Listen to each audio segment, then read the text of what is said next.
Hello students, मैं Anil Arora, department of botany, Dungar college, Bikaner से। आज हम इस वीडियो में ज़ीरोफाइट्स अडेप्टेशंस के बारे में बात करेंगे, अर्थात मरुद्विदीय पादपों में होने वाले अनुकूलन की चर्चा करेंगे। ज़ीरोफाइट्स या मरुद्विदीय पादप क्या है? The plant which are living in dry और xeric condition are known as xerophytes. ऐसे पादप जो शुष्क परिस्थितियों में जीवित रहते हैं, जो शुष्क हैबिटेट या आवास में पाए जाते हैं, उन्हें हम मरुद्विदीय पादप या ज़ीरोफाइट कहते हैं। Xerophytic habitat can be of two different types. They are xerophytic जो हैबिटेट होते हैं, जो मरुद्विदीय आवास जो होते हैं, वो दो भिन्न प्रकार के हो सकते हैं। जैसे ए, पहला फिजिकल ड्राइनेस, जिसमें हम भौतिक प्रकार की शुष्कता को देखते हैं। In these habitats soil has a little amount of water due to the inability of the soil to hold water because of low rainfall.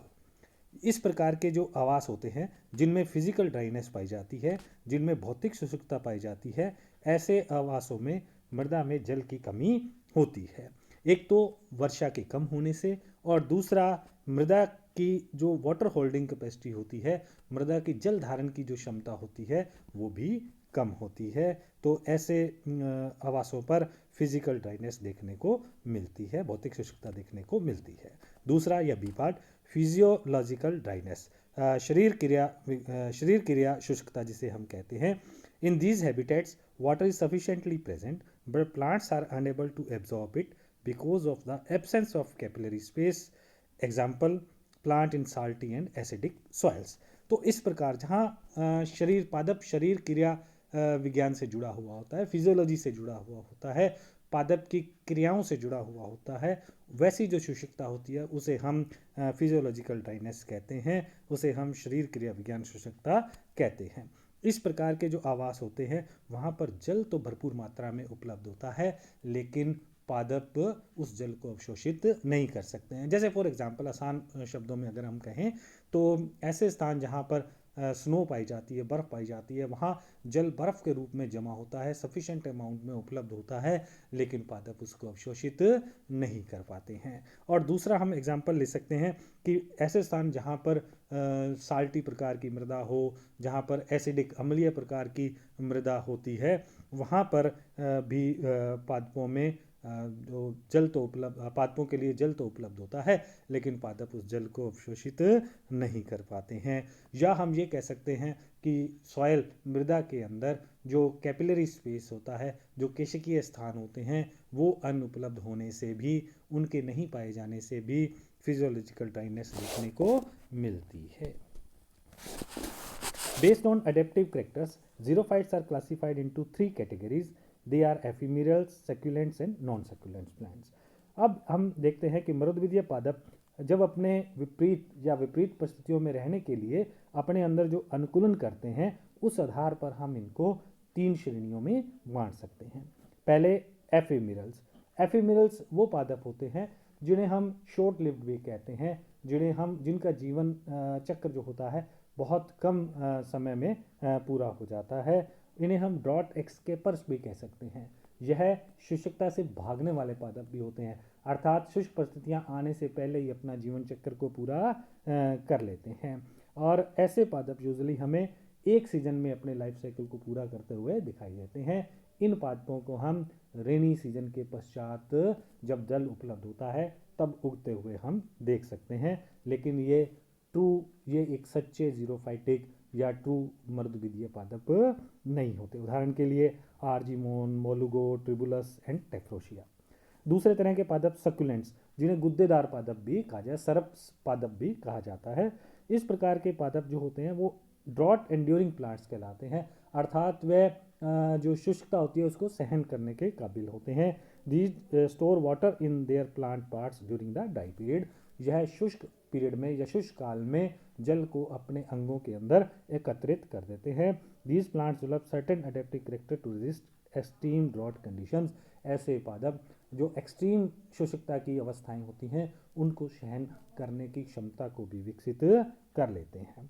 उदाहरण के लिए opuntia, alloy, Bryophyllum, and begonia. तीसरे तरह के पादप नॉन सक्यूलेंट जो अगुद्देदार पादप होते हैं, these are also called drought resistant plants. इन्हें शुष्कता प्रतिरोधी पादप भी कहा जाता है। ये एक ट्रू जीरोफाइट्स होते हैं, ये सच्चे मृदुबीजीय प्रकार के पादप होते हैं। They face both external and internal dryness. यह दोनों तरह की बाह्य और अंतः दोनों तरह की शुष्कता का सामना करते हैं। They have many adaptations to resist dry condition. इनमें शुष्क अवस्थाओं को प्रतिरोध करने के लिए अनेक प्रकार के अनुकूलन पाए जाते हैं, जैसे उदाहरण के लिए कैजुराइना, नीरियम, जिजीफस एंड अकेशिया। ये यहाँ पर हम दो चित्रों द्वारा देख सकते हैं।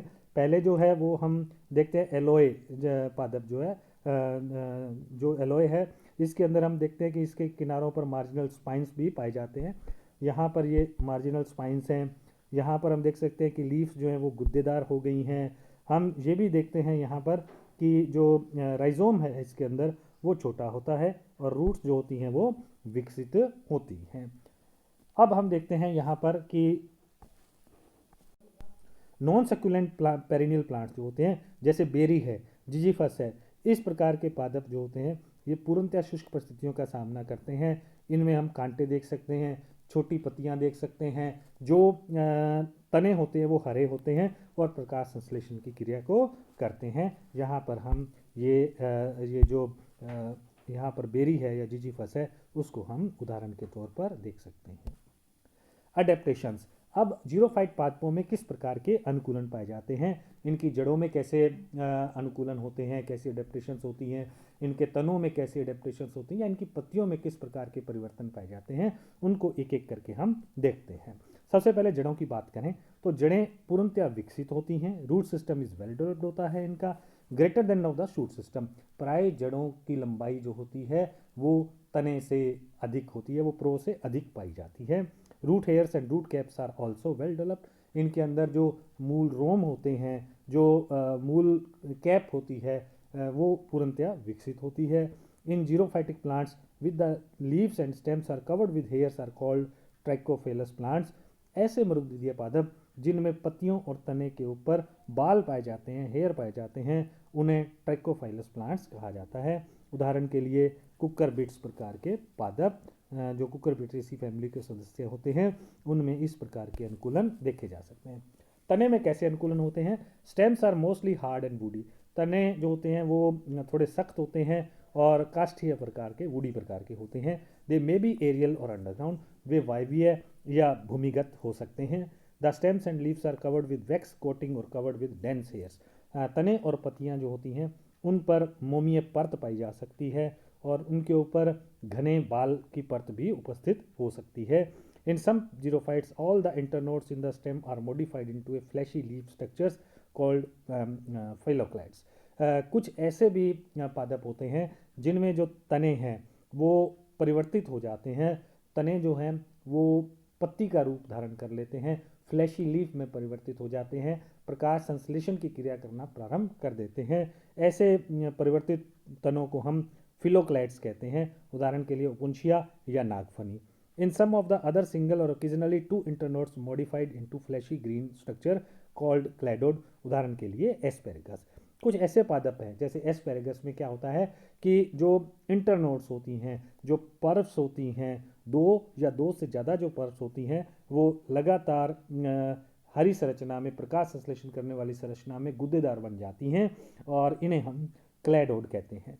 In some the petiole is modified into a fleshy leaf like structure called phyllode, जैसे कि अकेशिया के अंदर। कुछ पादपों में क्या होता है, जो पर्णवृंत होते हैं जिन पर पत्ती लगी रहती है वो क्या होते हैं कि वो पत्ती के अंदर रूपांतरित हो जाते हैं, पत्तियां छोटी हो जाती हैं, पर्णवृंत पत्तियों में रूपांतरित होते हैं। इन्हें हम क्लैडोड कहते हैं। ये भी गुद्देदार होते हैं। तो इस प्रकार हम देखते हैं कि तनों के अंदर फिलोक्लैड्स बन सकते हैं, क्लैडोड बन सकते हैं या फिल्लोड प्रकार की संरचनाएं बन जाती हैं जो इन्हें शुष्क परिस्थितियों से बचाने में सहायता करती हैं।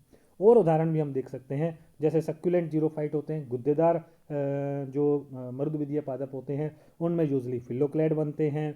जैसे नागफनी जो अगुद्देदार पादप होते हैं, नॉन सक्यूलेंट प्लांट्स होते हैं और जो पेरिनियल्स होते हैं, बहुवर्षीय होते हैं, वो उनके अंदर जो तने हैं वो हरे हो जाते हैं, पत्तियां कांटों में रूपांतरित हो जाती हैं। उदाहरण के लिए कैपेरिस या कैर हम देख सकते हैं, ये राजस्थान के रेगिस्तान में पाया जाने वाला सामान्य पादप होता है। क्लेडोड ऑफ एस्पेरेगस, एस्पेरेगस के अंदर हम क्लेडोड को देख सकते हैं, जहाँ पर जो पर्वें होती हैं वो लगातार फ्लैशी और गुद्देदार होकर के पत्तियों का कार्य करना प्रारंभ कर सकती हैं। या फिलोड हो सकते हैं, जिनमें पर्णव्रंत जो होते हैं वो किस में रूपांतरित हो जाते हैं, पत्तियों जैसी फ्लैशी गुद्देदार संरचनाओं में रूपांतरित हो जाते हैं। उदाहरण के लिए अकेशिया पादप। ये यहाँ पर कुछ डायग्राम हैं जिन्हें आप स्पष्ट रूप से देख सकते हैं। पहले डायग्राम ए में ओपुंशिया है, जहाँ तना पत्ती में रूपांतरित है, जिसे हम फिलोक्लेड कहते हैं। दूसरे डायग्राम के अंदर हम कैर को देख रहे हैं, जहाँ पर नॉन सक्यूलेंट पादप है ये, जो पूरी तरह से तने जो हैं वो पत्तियों में रूपांतरित हो गए हैं, और पत्तियां हमें छोटे छोटे कांटों के रूप में, स्टिपुलर स्पाइन्स के रूप में हमें दिखाई दे रही हैं। सी जो पादप है वो एस्पेरेगस है, उसके अंदर जो लीव्स जो होती हैं वो पर्व जो होती हैं वो लीव्स के अंदर रूपांतरित हो जाती हैं। और लास्ट डीप के अंदर हम अकेशिया पादप को देखते हैं, जहाँ पर फिलोड डेवलप हो रहा है, जहाँ पर पर्णव्रंत पिटियोल जो है वो धीरे धीरे पत्ती के अंदर रूपांतरित हो रहा है। अब हम देखते हैं कि पत्तियों में कैसे अनुकूलन पाए जाते हैं। Leaves are generally leathery and shiny to reflect light and heat. पत्तियां सामान्यतः चमड़े के समान हो जाती हैं, ये चमकदार हो जाती हैं, जो लाइट को रिफ्लेक्ट करती हैं, जो प्रकाश को परिवर्तित कर देती हैं, जो हीट को परिवर्तित कर देती हैं, जिससे ट्रांसपीरेशन की क्रिया में कमी आती है, जिससे वाष्पोत्सर्जन की क्रिया में कमी आती है। उदाहरण के लिए euphorbia, acacia, zizyphus, capparis, the stipules are modified into spines. ऐसे पादप जो होते हैं इनमें जो पत्तियां होती हैं वो कांटों के अंदर रूपांतरित हो जाती हैं। The entire leaves are modified into spines और रिड्यूस टू स्केल्स। ऐसे भी पादप होते हैं जिनमें जब पूरी पत्तियां कांटों के अंदर रूपांतरित होती हैं तो उन्हें हम ओपुंशिया या एस्पेरेगस में स्पष्ट रूप से देख सकते हैं। Anatomical adaptation. अब बाह्य अनुकूलनों के पश्चात हम आंतरिक अनुकूलनों की बात करेंगे कि ऐसे जीरोफाइटिक पादप जो शुष्क परिस्थितियों में रहते हैं उनमें आंतरिक परिवर्तन क्या होते हैं। ऐसे पादपों के अंदर बहुपर्तीय प्रकार की एपिडर्मिस बाह्य त्वचा पाई जाती है। क्यूटिकल अत्यंत मोटी होती है, जो ट्रांसपीरेशन के द्वारा होने वाले जल के वाष्पोत्सर्जन को रोकते हैं, जो वाटर लॉस को रोकते हैं। हाइपोडर्मिस जो उप त्वचा होती है is well developed into sclerenchymatous tissue, वो भी दृढ़ोत्तक के रूप में पाई जाती है। Sunken shaped stomata are present only in the lower epidermis with hairs in sunken pits. पत्तियों के अंदर प्राय निचली सतह पर ही पर्णरंध्र पाए जाते हैं, जो कि धसे होते हैं, पत्ती के टिश्यू के अंदर, ऊतकों के अंदर धसे हुए पाए जाते हैं। इन पर बाल भी देखे जा सकते हैं, इनके ऊपर हेयर भी प्रेजेंट होते हैं। Scoto active type of stomata found in succulent plants. जो सक्यूलेंट प्लांट जो गुद्देदार पादप होते हैं, जैसे ओपुंशिया, नागफनी हम कह सकते हैं, उनमें scoto active type of stomata ऐसे रंध्र पाए जाते हैं जो दिन के समय बंद रहते हैं और रात को खुले रहते हैं। तो ऐसे scoto active type of stomata देखने को मिलते हैं एक मरुद्विदीय पादपों के अनुकूलन में। Vascular bundles are well developed with several layered bundle sheath. जो संवहन पूल होते हैं, जो जल और भोजन का संवहन करते हैं, वो पूर्णतया विकसित होते हैं और उनके चारों ओर बंडल शीट की लेयर्स पाई जाती हैं। पत्तियों में mesophyll is well differentiated into palisade and spongy parenchyma. पत्तियों के अंदर जो मध्योतक होता है, मध्य का जो उत्तक होता है, वो दो भागों में स्पष्ट रूप से बटा होता है। एक पेलिसेड टिश्यू होता है जो प्रकाश संश्लेषण की क्रिया करता है, दूसरा स्पॉन्जी पैरेन्काइमा होता है जो भोजन को एकत्रित करने का काम करता है।